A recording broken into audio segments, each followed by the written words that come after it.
Estamos de volta para falar de direito do consumidor, agora 7 horas e 44 minutos. O tema de hoje foi sugerido por um internauta que enviou uma pergunta lá para o blog Conheça Seus Direitos, no portal tnh1.com.br.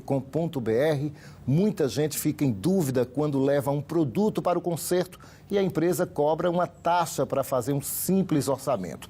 Para falar sobre o assunto, está aqui conosco mais uma vez Rodrigo Cunha, especialista em direito do consumidor. Muito bom dia, Rodrigo. Afinal, pode ou não cobrar por esse orçamento?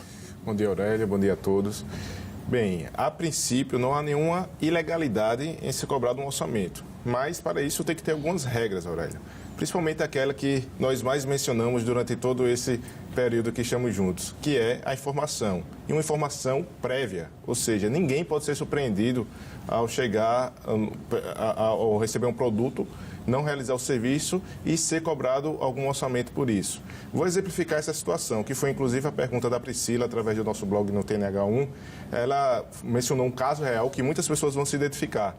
Ela tem um televisor, essa televisão apresentou um problema, fora da garantia, tinha 1 ano e meio já de televisão, levou para assistência, quando chegou lá foi informada que o serviço custaria R$400, ela não aceitou e aí foi informada que teria que pagar R$50 pelo orçamento. Ou seja, uma informação posterior quando deveria ser antes. Exatamente, contrário a tudo que nós sempre falamos aqui, ninguém pode ser surpreendido.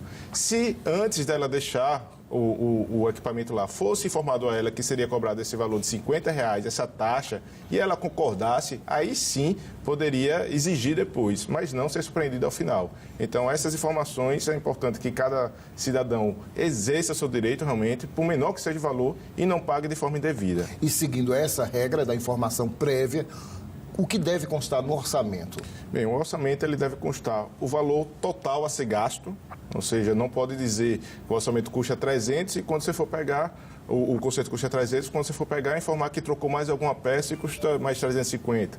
Como também deve constar o prazo de entrega, isso é importantíssimo, e as formas de pagamento. Então, são informações básicas que devem ser passadas diretamente para o consumidor. Esse orçamento tem validade? Como regra, se não é colocado nenhum prazo determinado, se tem o prazo estabelecido pelo Código de Defesa do Consumidor de 10 dias. Então, são 10 dias o prazo padrão para um orçamento. Nada impede que entre o empresário, entre o consumidor, se estipule um prazo de 30 dias, de 5 dias, mas isso tem que ser tratado, negociado de forma prévia. O que não pode realmente é não informar e depois, num prazo de 10 dias, não aceitar consertar esse tipo de produto. Agora, Rodrigo, quando o produto está na garantia, o que é que muda?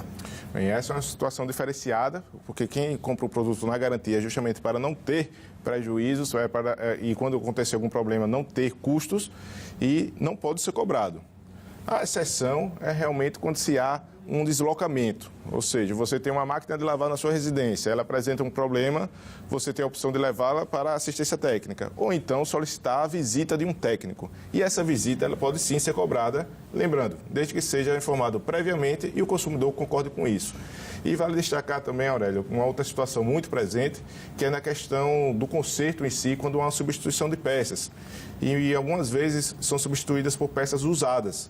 E isso é permitido de acordo com o Código de Defesa do Consumidor, mas também tem que ter uma concordância, e essa por escrito, do consumidor dizendo que aceita colocar uma peça remanufaturada ou uma peça usada nesse equipamento. Agora, Rodrigo, há aquela situação, para a gente encerrar, em que se alega que aquele conserto não é coberto pela garantia. O que fazer nesse momento? Muitas vezes a gente só fica sabendo disso quando o conserto foi efetuado.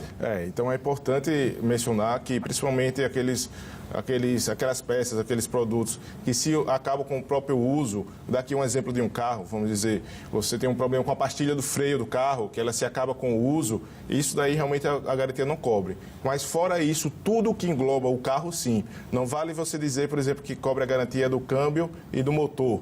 E quando apresentar um problema no vidro elétrico, você dizer que não está coberto. Não é bem assim. A garantia ela é de tudo aquilo que você está sendo pago. Então, um produto completo, desde que não sejam os itens que se acabam com o próprio uso, ele está coberto. Muito obrigado, então, Rodrigo, mais uma vez, por seus esclarecimentos, importantes esclarecimentos.